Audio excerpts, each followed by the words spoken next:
One of the ways that veterans pursue 100% disability is through individual unemployability, which is to suggest that one of their disabilities that they're service connected for prevents them from engaging in substantially gainful employment, which is a fancy way of saying they can't work. And when a veteran is situated as such, they have to have one disability that's rated at 60%.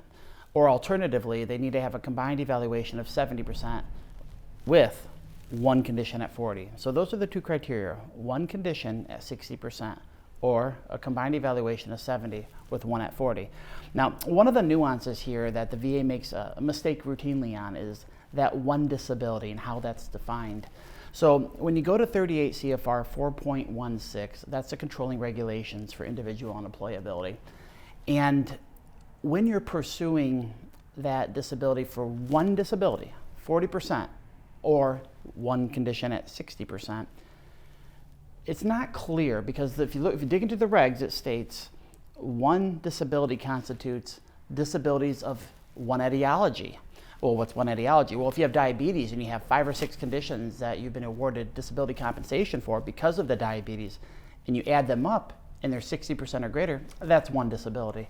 Similarly, one incident is also described in the regulation. Well, what's one incident? Well, perhaps you're in an automobile accident and maybe you have some facial paralysis, maybe you have some facial cranial nerve issues, and you have a hip replacement, and you had a head injury. And when you add up all the compensations you were awarded for the motor vehicle accident, there again, that one disability is from all of those injuries stemming from the accident. And it's not hard to get someone over that 40 or 60% threshold, depending on how you're approaching the individual employability.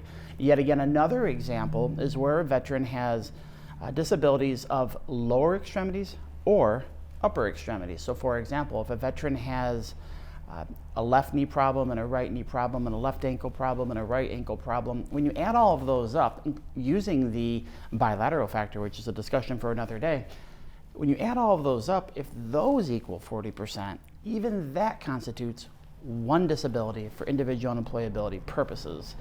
And so it's not clear, but what you need to be is your own advocate. You need to be able to look at, okay, of these conditions, what conditions are related?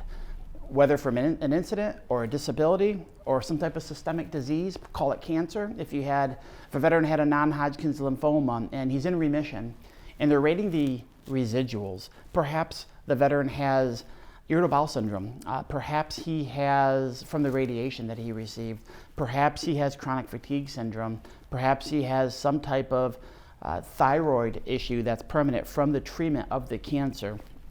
And the list goes on and on. But again, the important thing is the common etiology is the non-Hodgkin's lymphoma. So even there, if you add all those conditions up, they might qualify the veteran for the qualifying criteria, again, of one condition at 60% or a combined evaluation of 70 with one condition at 40%. So again, we do encourage all veterans to be their advocates or to seek good advocacy from an attorney such as myself, and when doing so, to ensure that they're looking at what constitutes one condition.